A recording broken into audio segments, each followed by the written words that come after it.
joining us right now. And look at him. Look at this man. look at the the guy. stud. Look at the little guy. And our good friend of the network and a man who covers the Detroit Lions for Woodward Sports. He's been in the flesh. He's been in the cut. Covering the Detroit Lions. He's been in attendance to training camp. I saw you down there. Me, Lucas Booner, and Mike were down there. We saw you in action on the field. I just wanted Broder to sign my autograph. He didn't come and sign it, so he's big time now. But you know what, Broder? He did acknowledge us, though. He did. I love Broder. He did. He looked at us. He waved at us. Ryan Lentz did not. He didn't see us, but it's okay. Matt Broder acknowledged us. But Broder, how you doing? You were there yesterday. What's going on with this Jameson Williams stuff? What did you see with the fights breaking out? Like, how intense was practice yesterday? Yeah, we're hopping right into it. Thanks so much for having me on. It's funny how this Jameson Williams story, which sort of isn't a story, is starting to blow up. But I love how Doc, who just called in, broke it down. He shared what happened in practice from his own eyes and just reported on that. What was tough for, I think, both you and me and a lot of other, Detroit Lions fans, we're hard seeing someone take shots at, like, he's struggling, like he's getting into fights, he's got to, change everything about what he's doing or else he's not going to have a successful NFL career. That's where I sort of had an issue, because I viewed practice or viewed this practice yesterday, especially for Jameson Williams, in a little different way.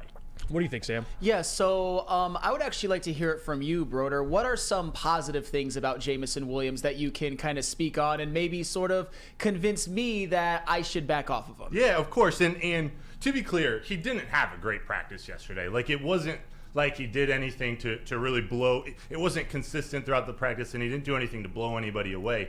But what I'm looking for out of Jameson is those sort of maybe not in-game scenarios, but the situations. How is this game developing outside of what you just normally expect, running routes, catching balls? Right. What was he doing in the block game? How is he competing in practice? Was he competing in practice? When I hear about, fists were thrown and Jameson Williams getting into scuffles, I say that's a positive thing. That's what we want to see out of not just a young player who's hungry to get on the field, but any player on that team. You want to see them out there competing. You don't want them to hurt their teammates, but you want them to be in practice feeling that emotion. And when things go bad, tempers flare. You guys were talking about it on the show yesterday, and as were the other shows. Like, that stuff happens in training camp. You'd almost be worried about the coaching staff if it wasn't. These players are being put in situations that they're not comfortable with, and that's what the coaches want to see. How do they deal with it? And granted, they don't want to see fights in games, but This is training camp, and those things happen. Now, for other things you saw, because listen, we're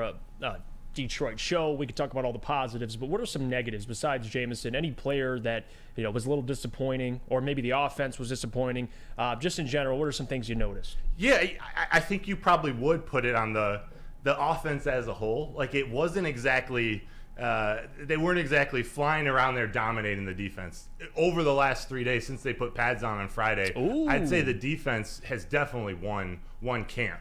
But sort of in the same realm as the Jameson Williams conversation, we don't know what the practice game plan is that these coaches are putting out for the offense. It's not like they want to see them go out and just absolutely dominate the defense. They want to put them in situations where they're uncomfortable, where the defense, it does have the advantage, or how do they respond when those things happen. So I'd say maybe the offense as a whole, but that also could be because the defense has looked really good. That defensive line has looked great, and that secondary is special.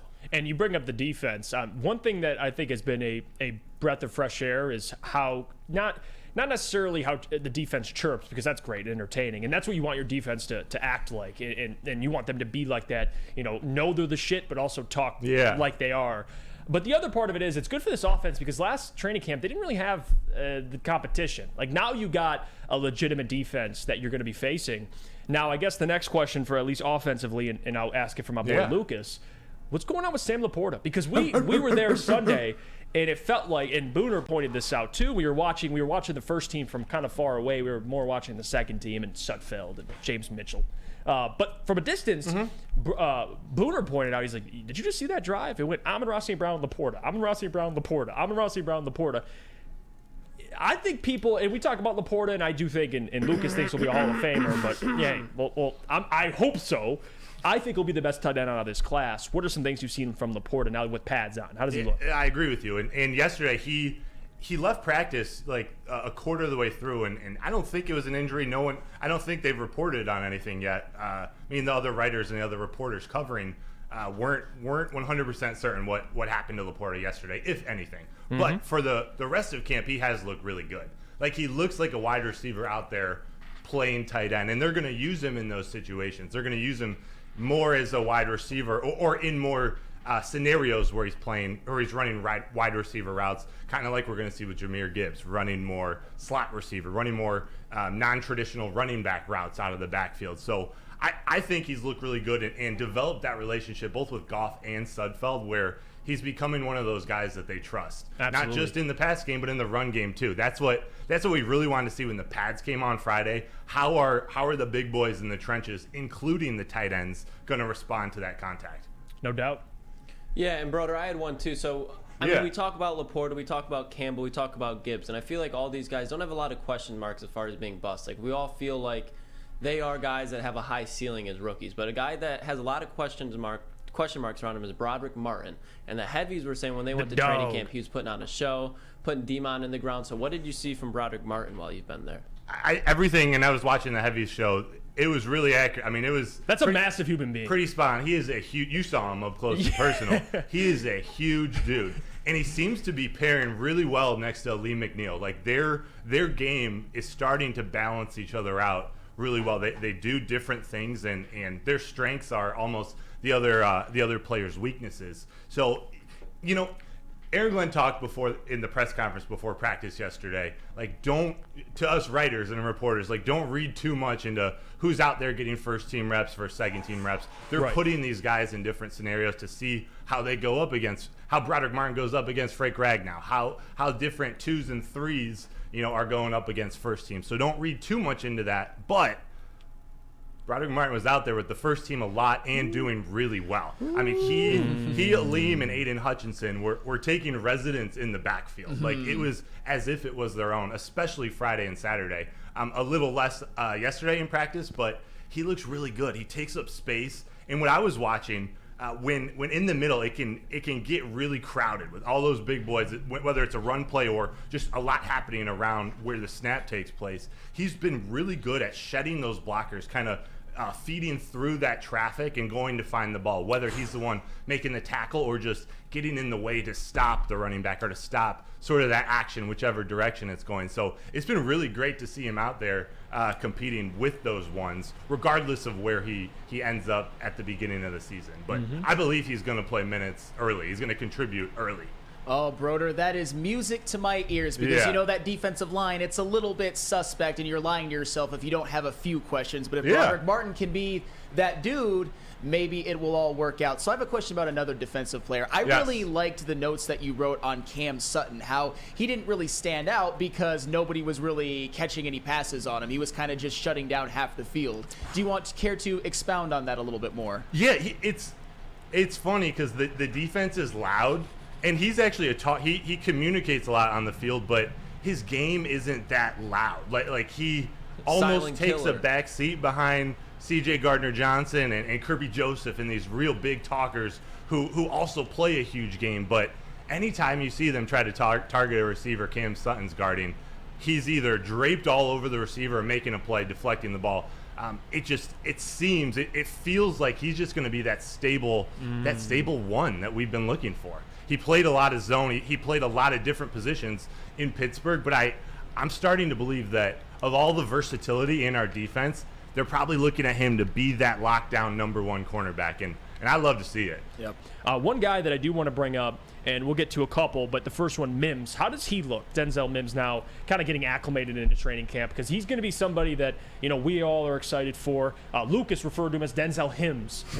What kind of impact do you expect him to make early on for the season? How does he look? This is a tricky one. Of course, you brought up the hard one. He looks good. He looks like he should be dominating out there. He fits the part. He does. He looks almost like a little skinnier DK Metcalf. Like he's just a big, physical specimen. Yeah. So you kind of expect him. It looks like he should be out there dominating. He hasn't yet. He was getting into a little rhythm with Goff in some of the individual drills yesterday, with whether it was just running routes with Goff or with a cornerback covering him. But in 11-on-11 drills, they're definitely looking his way. Just the plays aren't connecting. You know, there were a couple plays where Starling Thomas was guarding him, and Starling Thomas was holding the receivers all day, so he just couldn't get much separation. It just hasn't all been put together. He doesn't look, and I don't mean this as a negative, he doesn't look like he runs a 4.3, 4.38, whatever his 40 time is yet. So I don't know if that's just, the beginning of training camp and he's still getting his footing in the offense, but I want to see him do a little more in this next week. Yeah, that's the thing about Denzel Mims, is because I was maybe not as high on the signing when it first came about, but I also think that there's a chance, I'm not calling for it, that he could be like the John Kaminsky, Charles Harris, have a bit of a career renaissance. But when you tell me all that, it kind of maybe makes a little more sense why he wasn't as productive with the New York Jets as maybe you'd think he was. Yeah, you can. It's hard to showcase all your intangibles like a Kaminsky can on the line. Like, there are things he can do without getting on the stat sheet that can make a huge impact on the game and the players next to him. It's a little more difficult as a receiver. You play a ball-dependent position. Yeah. Like, you can be good in the run game. You can run good routes, but like to really affect the game, you got to catch the ball and you got to impact the game that way. So there's that. What about some of the other rookies? We talked about Sam Laporta. Broderick Martin is how you pronounce his name. Yes, Broderick. I've been saying Broderick. I've been getting roasted. So Broderick, my apologies. Jack Campbell and Jahmyr Gibbs. I've been reading yesterday, and I love Jahmyr Gibbs. He's probably the one I'm most excited for.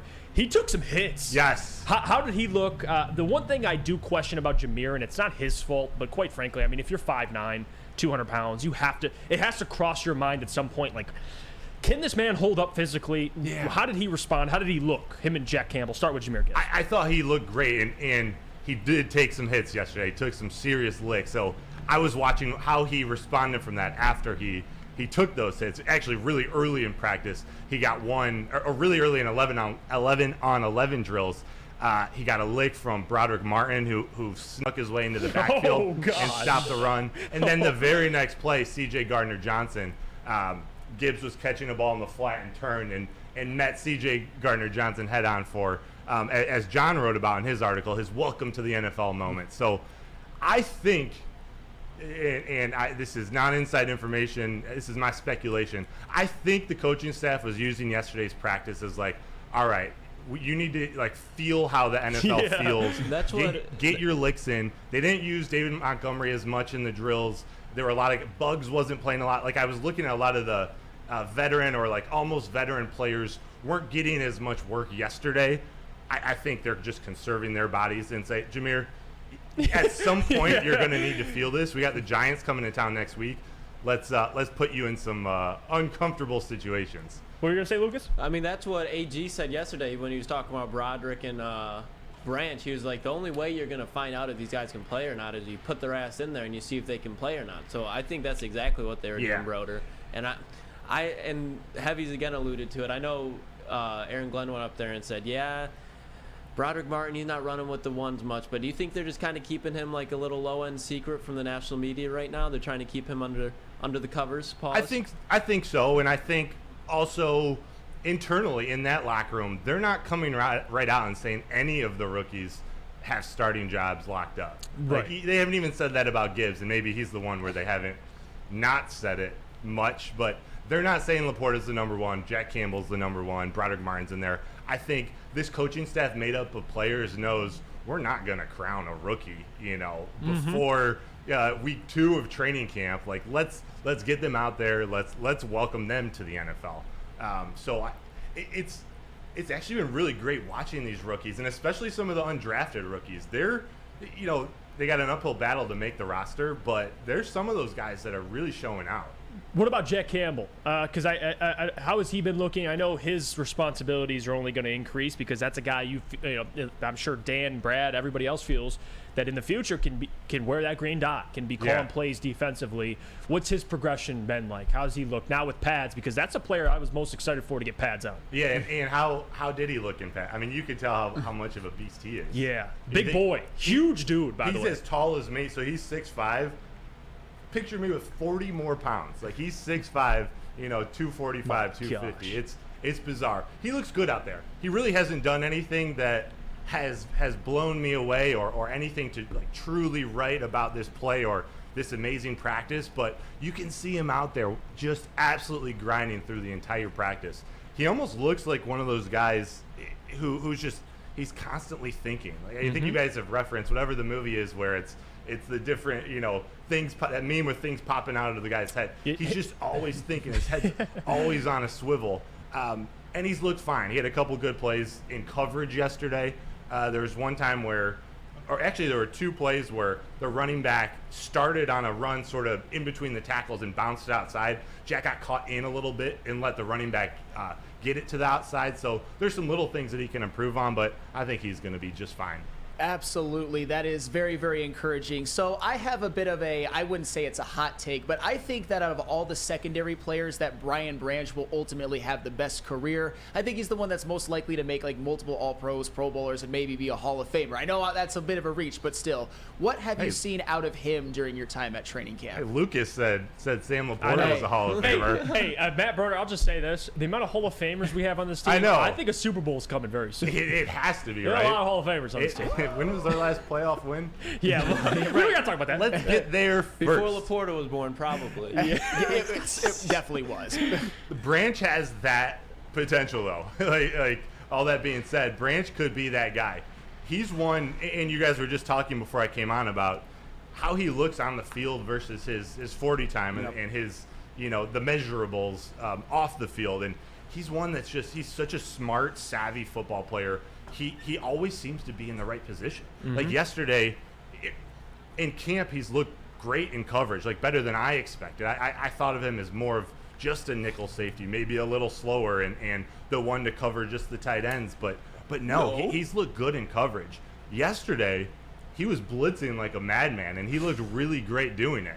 There was one play where he was blitzing to Goff's blind side, and actually it might not have even been a blitz. He just kind of found his way into the backfield and managed to get his hand up and knock the ball down at the line of scrimmage. So I think that what he can bring to so many different areas of this defense, it almost feels like Aaron Glenn and Brad Holmes and Dan Campbell have built a defense, and maybe we'll start with just saying the secondary that's almost positionless, like positionless basketball. Almost all of them can play any of the, we'll call it 5 secondary positions. Yeah. Even Cam Sutton, who we just talked about, is the lockdown cornerback. He can play some nickel. He can play safety if he's asked.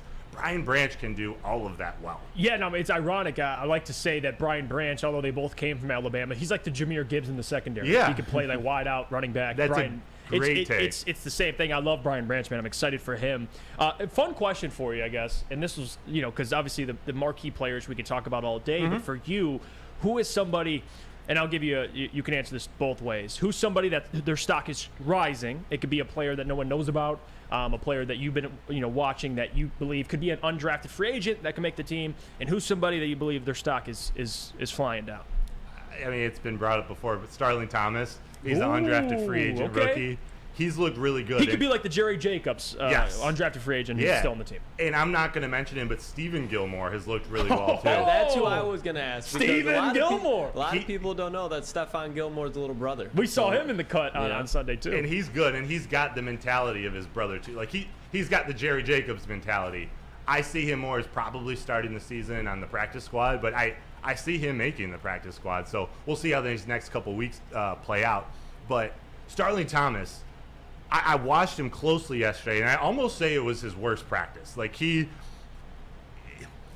was holding the receivers almost every play. I was standing next to Jeff Risden, and we were talking about this, and it's like, I mean, it was a bad day from that standpoint. But what I like to see, he's a short guy. He's about 5'10", 194 pounds. Like, he's afraid of nobody. Like, yes, he was holding these receivers, but anytime he was up against them, and especially the bigger receivers, he wasn't backing down, and he was being physical both at the line of scrimmage and through the route progression. So though an intangible like that is something I look for, especially in an undersized cornerback with wheels. We know he's going to stick with any receiver in the league, but how is he going to be able to use his body? And he's actually built like I don't know how to say this without a pause, but like his lower body looks good. Like his calves, like you see him being able to withstand physicality in the NFL, and I'd love to see that again out of a smaller guy. Yeah, no, it's big time. What about a guy that you think their stock is kind of flying down a little bit? Could be not saying they'll be trash, but somebody that hasn't really looked the greatest that you expect to kind of pick it up. You know, I'm gonna say Antoine Green only because he hasn't like taken that next step. It's not like he's really done anything bad, although he was dealing with some medical issues due to the heat on Saturday and missed a couple practices. But I was really looking forward to seeing him sort of take over some drills in practice, especially getting reps with the second team. I want to see how he looks on those deep routes, which is probably, we look at him and Mims as probably the ones competing for that DJ Chark type role.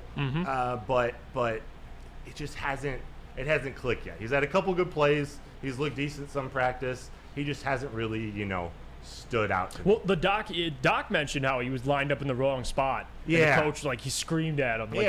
But hey, he's making rookie mistakes. Exactly. 7th round pick. There's a reason why he was drafted in the 7th round. Not saying he's going to be trash or he is trash, but there is a learning curve for Antoine Green. And I know you guys are probably wrapping up this segment soon, but I got to bring up a guy who doesn't get a lot of love very often, but do it. Especially as I was watching in bed last night, the Rams versus Chiefs was a 2018 game, Monday Night Football game. Oh, here it was supposed to be in Mexico. Josh Reynolds. He's going to see the field way more than we expect this year, and he may even just take the roster spot of Mims and Antoine Green, or one of these. Lower on the depth chart wide receivers. So Dylan Drummond, who actually had a really good practice yesterday. Josh Reynolds, he's always in the right spot. Jared Goff looks for him. He's just kind of Mr. Reliable for I think that's a good way to say it. I just have loved watching him. Yeah, he's somebody that I think when people talk about, who's going to hold it down without J-Mo, and I brought this up a couple weeks ago when we had that discussion, Josh Reynolds could be that guy. Not saying he's somebody that you'd want to depend on through the playoffs or something. As a guy, like you said, who's dependable, you could count on, the rapport's already there with Jared. I think Josh Reynolds can be. It's almost like Marvin Jones 2.0. Absolutely. Like a few year younger version. Just you're not going to hear a lot about him, but he's always going to be there doing the right things, being in the right spot. Gritville says, thanks for bringing the facts, Broder. I appreciate it. That statement. Yes. Gritville. I love that. Gritville. Let's go on the week of grit. And John, the doc says, for those two segments, time for a Broder emoji. Yeah, we do need a Broder emoji, man. Yeah. That's big time. I have a big head. Yeah. All right, Broder. That's why we love Broder, man. I appreciate you joining us, Broder. I appreciate you having me. Where can people find you? Twitter, MattBro21. Otherwise, everything on Woodward Sports. Hit up woodwardsports.com for all the articles, and check out our Twitter, Instagram, Facebook, Yes, TikTok, sir. all of that. You'll be back. They have practice off today, right? But when Gabby will will be down there tomorrow and Thursday. Okay, she'll be holding that down. Yep, I will be there on Saturday. Cool. All right. Well, there you have it. Matt Broder covers the Detroit Lions for Woodward Sports. Always does great work. Again, check out his articles, woodwardsports.com. We steal a lot of his articles for topics, so we thank you for that. Hey, I love it.